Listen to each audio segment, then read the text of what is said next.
Well, hey, to all you cool cats and kittens, this is obviously your host, Mr. Hi. And don't worry, I am not trying to interrupt your show. This is just a teaser, a trailer, to talk about my show, The Anytime Show. Have you seen it yet? I hope so. If not, what are you waiting for? Go on and find my show, The Anytime Show with Mr. Hi. See you all soon. And subscribed. Hey, are you listening to me? You better have subscribed to my channel, youtube.com/Hollywood Insider TV. Yep.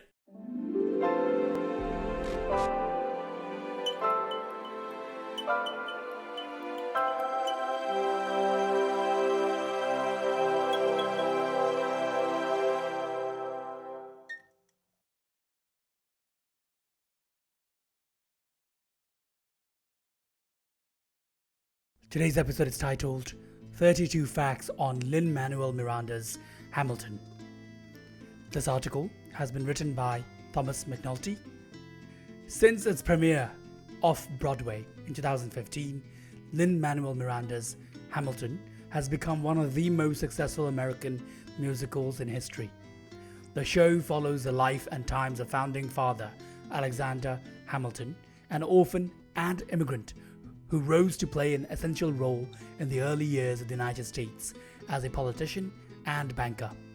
The show, written entirely by Miranda himself, juxtaposes this setting with music heavily inspired by modern pop and R&B. Hamilton was a smash hit on Broadway for years and has become a cultural icon. The show sold $30 million in advance tickets before its Broadway debut, and in total has grossed about $650 million to date.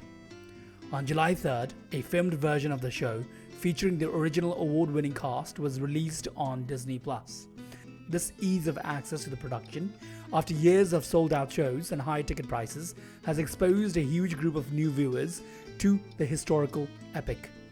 So to celebrate, let's take a look at some interesting facts about Lin-Manuel Miranda's Hamilton. Fact number 1. The show took years to create. Despite having already found massive success with In the Heights, it took Lin-Manuel Miranda 2 years to write the show's first 2 songs. In 2009, he performed the titular song, Alexander Hamilton, in front of President Barack Obama and First Lady Michelle Obama at the White House evening of music, poetry, and spoken word. It took another full year for him to finish writing another iconic number, My Shot.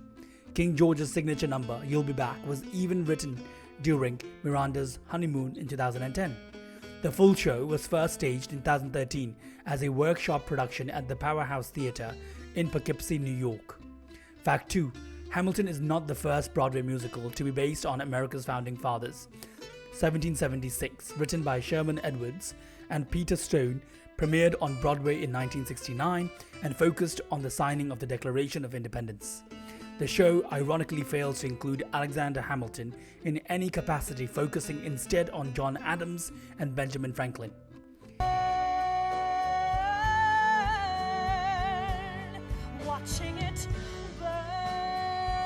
Fact 3. Miranda purposely cast non-Caucasian actors in lead roles, despite the fact that many of the historical figures being portrayed were white. The goal was to portray American history through the more equal and diverse lens of the modern day. Miranda explained to the New York Times, "This is a story about America then, told by America now, and we want to eliminate any distance. Our story should look the way our country looks. This diversity also allows a wide range of vocal talents to be considered for each role, regardless of appearance." Fact 4. A political incident once occurred at a performance of Hamilton. On November 18, 2016, shortly after the 2018 presidential election, Vice President-elect Mike Pence attended a performance of Hamilton. After the politician was jeered by audience members, cast member Brandon Dixon made a statement on stage after the end of the show. He explained that Americans, particularly minorities, were anxious that the new presidential administration would not protect them and their rights. CNN reported that Pence was not offended by the incident, but President Donald Trump made a series of social media posts demanding an apology from the show's cast. Fact 5. the existence of Hamilton can be attributed to random chance.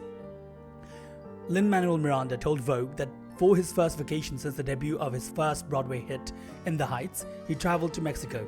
While waiting in the airport for his flight, Miranda picked up and read a biography on Alexander Hamilton written by Ron Chernow. This biography served as an inspiration for the musical Hamilton, and Chernow served as a consultant on the show to ensure historical accuracy. The after-party for Hamilton's opening night on Broadway was set in a particularly poignant location. The Chelsea Piers on Manhattan's west side, where the party took place, is located on the Hudson River. Not far from the venue is where Alexander Hamilton set sail across the river to Weehawken, New Jersey, to have his fatal duel with Aaron Burr.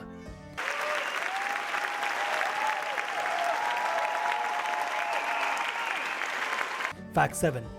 Among Hamilton's millions of fans, many celebrities also showed admiration for the show.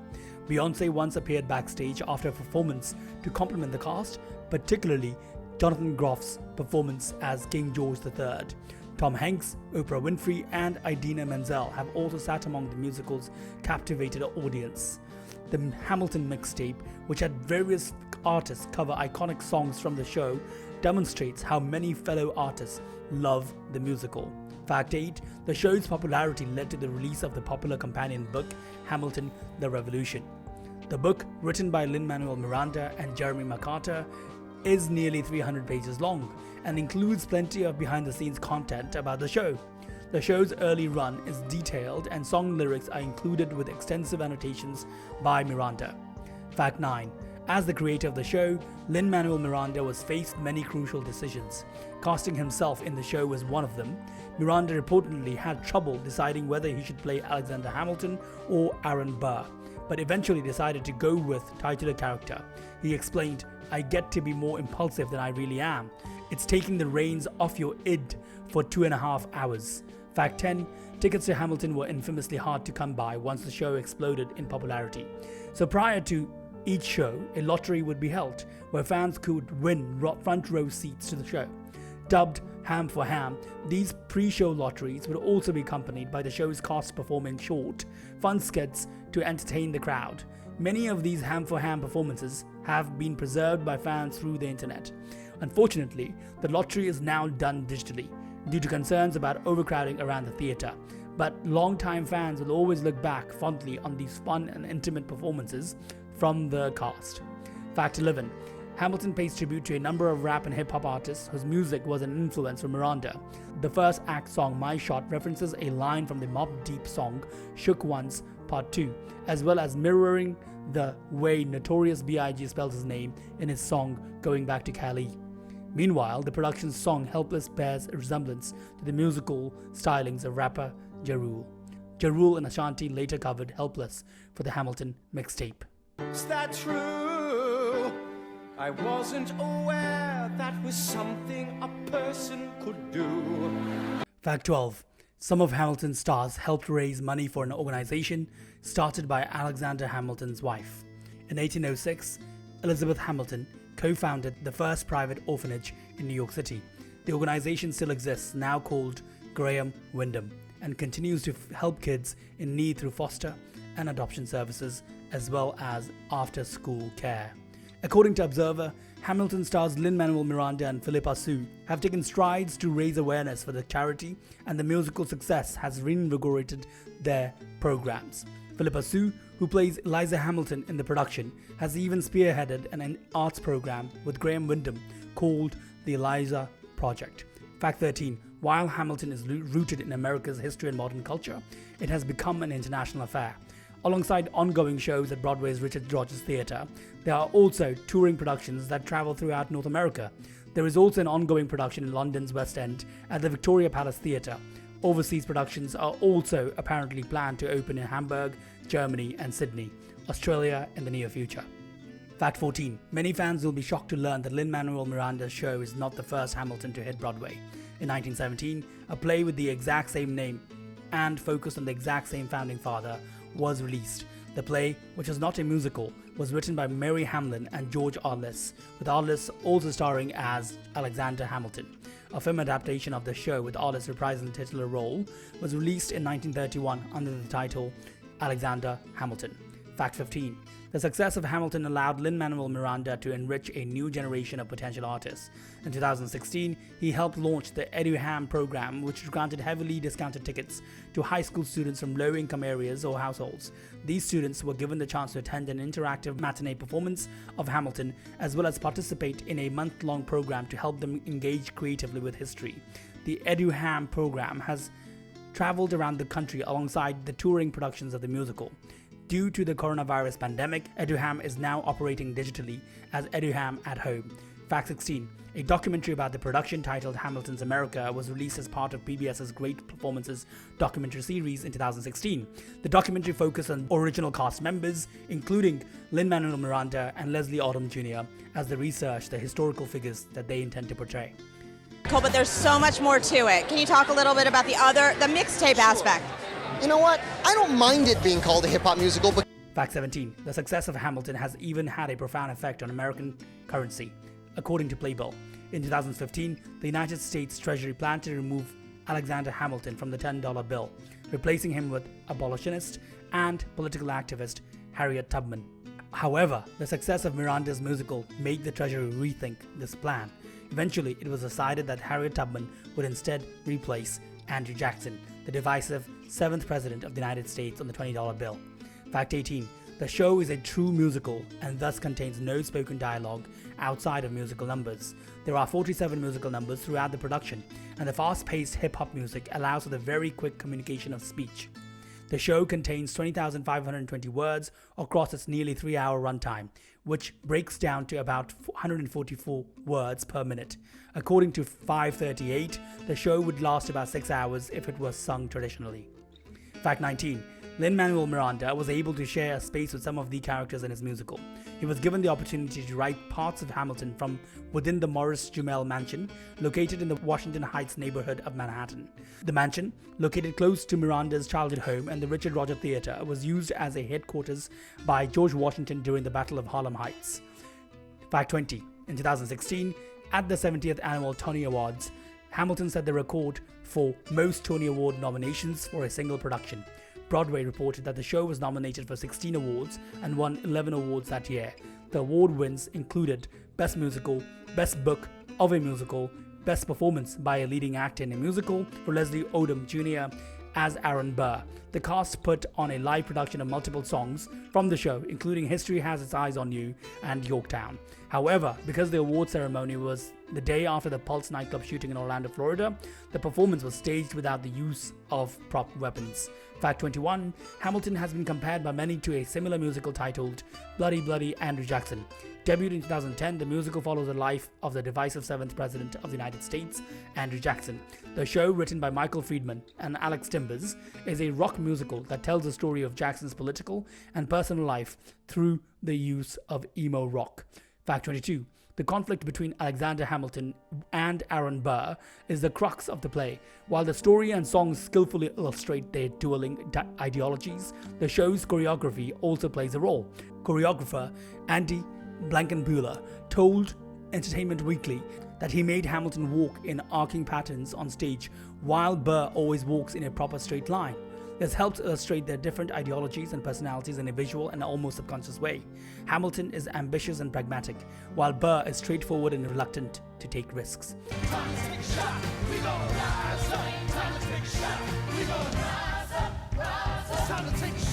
Fact 23. While most of the music in Hamilton is inspired by hip-hop and R&B, there are some notable exceptions. The cast explained to Vogue that the song You'll Be Back, performed by King George III of England, is styled after English rock band The Beatles. This reflects the characters' foreign nature as compared to the American main characters. Meanwhile, the song What Did I Miss, performed by Thomas Jefferson, is styled after older jazz and soul music. This is intended to reflect Jefferson's age compared to the rest of the founding fathers, as well as his lack of progressive ideals. Fact 24. The song Wait For It from the first act of Hamilton was written by Lin-Manuel Miranda on a subway. He told the Rachel Ray Show that while taking public transport to a party, Miranda suddenly thought of a line and wrote it down. On the subway ride home after the party, he then wrote the entire song. Fact 25. The Hamilton cast album fails to include one particular song from the musical, Tomorrow There'll Be More of Us, which is located towards the end of the show's final act. is an emotional number as Hamilton learns that one of his close friends has died a needless death in a battle after the end of the Revolutionary War. According to Broadway World, Miranda revealed that this song was left off of the show's cast album due to its emotional nature. He feels that fans should experience this intense sequence in theatre rather than through the album. Fact 26. Before it transformed into a musical, Hamilton began life as a concept album. Lin-Manuel Miranda told Entertainment Weekly, "I was going to write a concept album called the Hamilton Mixtape, wherein I would write some songs that were like highlights of Hamilton's life, a la Jesus Christ Superstar or Evita, and then someone would figure out how to stage it later." Miranda used his imagination to cast his favorite rappers and hip-hop artists as the historical figures in the album. He cast Common as George Washington, Busta Rhymes as Hercules Mulligan, and Eminem as Alexander Hamilton. Fact 27. Other than the obvious hip-hop and historical influences, Lin-Manuel Miranda was also inspired by musical theatre classic Les Miserables. That 1980 musical, which was inspired by the 1862 novel by Victor Hugo, tells the story of an attempted revolution in France and the people who are swept up in the chaos. Miranda told Grantland, "The things that you can see in Hamilton and that are affecting people are also present in Les Mis. Once it's trying to capture so much of the human experience that even if we fall short, we've got a lot of it."